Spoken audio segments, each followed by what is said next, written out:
Assalamualaikum warahmatullahi wabarakatuh. Perkenalkan, nama saya Andika Eka Putra Julianto dari Teknik Informatika kelas A pagi dengan NIM 2406020021. Saya di sini akan mempresentasikan tentang prototipe aplikasi startup yang saya desain. Tujuan saya membuat desain atau prototipe tentang aplikasi startup ini adalah untuk yang pertama mengedukasi dan membuat promosi atau meyakinkan untuk para sponsor biar mau berinvest di aplikasi yang saya bikin atau desain. Langsung saja kita masuk ke materinya. Yang pertama yakni tentang judul atau nama prototipe yang saya bikin adalah fashionable. Kenapa saya membuat judul aplikasi startup saya dengan nama fashionable? Karena aplikasi startup saya ini berfokus pada bidang e-commerce, khususnya bidang fashion atau baju, yang di dalamnya akan memenuhi kebutuhan para konsumen atau bahkan para pelaku UMKM untuk menjual barangnya. Untuk langsung saja untuk halaman pertama yakni tentang dokumentasi desain sistem aplikasi fashionable. Untuk yang pertama yakni flowchart system. Flowchart system sendiri di sini menggambarkan atau menjelaskan alur yang akan diakses oleh para pengguna aplikasi fashionable, mulai dari start aplikasi, user melakukan registrasi atau login, user menelusuri produk dan memilihnya, user menambahkan keranjang, dan user melakukan pembayaran. Setelah itu barang terkirimkan dan para user bisa membuat ulasan tentang toko ataupun produk yang sudah mereka beli. Untuk gambar flowchartnya seperti ini. Yang pertama adalah start, yang kedua yaitu user membuka aplikasi, yang ketiga user registrasi atau login.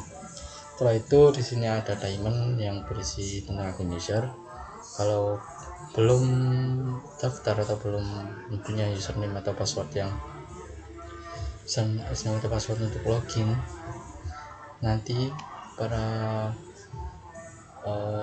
pengguna aplikasi fashionable akan diarahkan untuk memasukkan akun mereka dan akan mendapatkan sebuah username dan password. Setelah itu akan mendapatkan dua hal tadi. Para pengguna diminta untuk memasukkan username dan passwordnya kembali untuk masuk ke dalam aplikasi. Dalam aplikasi ada banyak menu. Untuk yang menu umumnya ada cari produk, keranjang pembelian, dan pembayaran produk. Setelah itu apakah pembayaran berhasil? Kalau iya, setelah itu adalah end atau semua proses sudah terjadi. Untuk penjelasannya, start adalah langkah awal untuk membuka aplikasi atau memulai aplikasi fashionable. Untuk yang kedua, user membuka aplikasi. User memulai atau mengakses aplikasi fashionable pada perangkat mereka yang telah digunakan. Yang ketiga, user registrasi atau login. Pada halaman ini, user diminta untuk login aplikasi agar punya akun untuk berbelanja atau membayar produk yang mereka pilih. Yang keempat, daftar atau login. Yang kelima, memasukkan username dan password. Yang keenam, memilih username, memilih menu yang sudah tertera di dalam aplikasi. Yang ketujuh, cek pembayaran. Dan yang kedelapan adalah end. Itu menandakan bahwa seluruh proses interaksi telah selesai. Untuk yang kedua yakni gambar use case diagram system. Gambarnya yang pertama yakni dari pengguna melakukan registrasi, mencari produk, dan memesan produk. Setelah itu pengguna membayar dan pengguna dapat melacak pengiriman, serta pengguna memberikan ulasan pada produk yang mereka beli ataupun toko yang mereka datangi atau yang produk yang sudah mereka beli. Dan di sini yakni para penjual. Yang pertama, para penjual bisa mengelola produk dengan cara memasukkan atau mengelompokkan baju-baju ke dalam sebuah seperti tren atau bahkan ya tren yang saat ini terjadi. Setelah itu para penjual bisa melihat hasil penjualan mereka atau rekap penjualan mereka. Setelah itu para penjual untuk meningkatkan daya tarik bisa membuat promo ataupun iklan. Yang kedua yakni daftar use case. Untuk daftar use case sendiri ada yang pertama adalah nama use case, aktor, dan deskripsi singkat. Yang pertama user, masa aplikasi. Untuk ini diberlakukan semua pengguna aplikasi. Fungsinya sendiri adalah masuk aplikasi sebagai langkah awal untuk menggunakan aplikasi fashionable. Yang kedua ini login dan registrasi. Ini juga untuk semua para pengguna agar bisa masuk ke sistem dengan login dan membuat username serta password. Yang ketiga cari produk. Untuk yang ini diperuntukkan untuk para pembeli.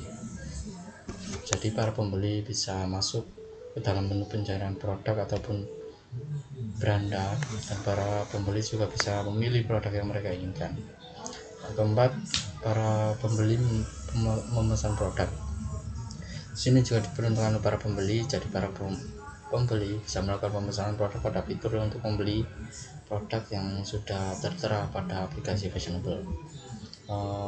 Yang kelima yakni pembayaran pembeli. Yang kelima yakni pembayaran. Untuk pelakunya sendiri yaitu kembali ke pembeli. Pengguna atau pembeli melakukan pembayaran di fitur pembayaran dapat memilih cara membayar dengan TF maupun COD. Untuk yang ke-6 yakni lacak pengiriman. Pembeli dapat melacak barang atau produk mereka yang sudah sampai mana pengirimannya. Yang ke-7 yakni memberi ulasan produk. Pembeli dapat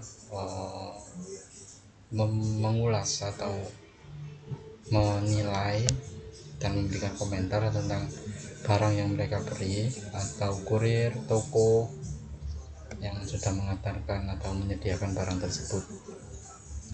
Yang ke-8 yakni kelola produk. Untuk yang ini diperuntukkan untuk para penjual. Untuk yang ke-9 yakni lihat penjualan. Sama juga untuk diperuntukkan untuk para penjual, dan penjual bisa melihat hasil atau jumlah produk berapa saja yang sudah terjual di aplikasi fashionable. Yang 10 membuat video promo dan iklan. Yang 11 yakni keluhan dan saran. Pembeli dapat memberikan keluhan dan saran mereka. Hal ini akan langsung direspon oleh customer review fashionable. Yang ketiga yakni desain antarmuka sistem atau user interface. Desain antarmuka disusun untuk menjelaskan secara sederhana terhadap para pengguna atau penjual agar dapat memahami dan dengan mudah mengakses aplikasi tersebut. Berikut penjabaran per halaman dan berbagai fiturnya. Halaman login. Yang pertama yakni halaman login dan beranda pilihan menu. Di halaman login dan beranda pilihan menu yang terdapat sebuah registrasi atau login akun email. Setelah itu login, pengguna akan masukkan username yang baru setelah mereka dapatkan pada halaman yang awal yakni registrasi akun. Ketiga yakni beranda. Beranda di sini akan menampilkan produk-produk yang tersedia seperti baju, celana, kaos, jaket. Keempat yakni fitur dan menu. Terdapat beberapa fitur. Yang pertama yakni beranda, koleksi, baru, keranjang, cari produk, live, video short, dan profil pengguna. Gambarnya kan seperti ini. Untuk yang kedua yakni halaman dashboard utama. Halaman dashboard utama berisi tentang beranda. Yang kedua adalah koleksi untuk menyimpan produk yang dipilih para pengguna sebelum pengguna tersebut membeli atau hanya menyukai produk tersebut. Yang ketiga baru. Pada fitur ini baru merupakan fitur yang berfungsi untuk menampilkan produk-produk terbaru dari tren yang sedang terjadi. Yang keempat yakni profil pengguna, menampilkan data para pengguna dan terdapat alamat pengguna. Fitur ini hanya bisa diakses oleh para pengguna itu sendiri. Yang kelima, cari produk. Berfungsi untuk mencari produk yang dalamnya terdapat berbagai fitur seperti pencarian seperti short, t-shirt, short, sweat, best seller, jeans, polo shirts, jaket, dan coat. Yang keenam yakni fitur filter, yang ketujuh fitur size, yang kedelapan fitur availability, yang kesembilan fitur kategori, yang kesepuluh fitur warna, yang kesebelas tingkat harga atau price, harga dari produk tersebut, yang kedua koleksi, dan ke-13 teks. Untuk yang ketiga yakni halaman transaksi produk. Yang pertama yakni fitur pemilihan warna baju dan kaos yang tersedia di dalam tersebut. Yang kedua yakni fitur tampilan harga produk tersebut. Yang ketiga fitur keterangan produk. Dan yang terakhir yang terdapat fitur size atau ukuran digunakan pembeli untuk bisa memilih ukuran sesuai dengan badan mereka. Yang keempat yakni fitur checkout. Fitur checkout sendiri terdapat beberapa fitur. Yang pertama yakni memasukkan alamat. Yang pertama yakni memilih baju, setelah itu memilih warna dan ukuran yang sesuai dengan yang para pembeli inginkan. Setelah itu para pembeli akan memasukkan alamat rumah mereka, alamat jalan, dan lain-lain agar memudahkan para kurir untuk mengirimnya. Setelah itu, setelah melakukan checkout, para pembeli akan memilih fitur pembayaran, memilih pembayaran COD atau TF, terserah para pembeli. Sekian itu saja yang bisa saya sampaikan. Mohon maaf kalau banyak salah kata. Assalamualaikum warahmatullahi wabarakatuh.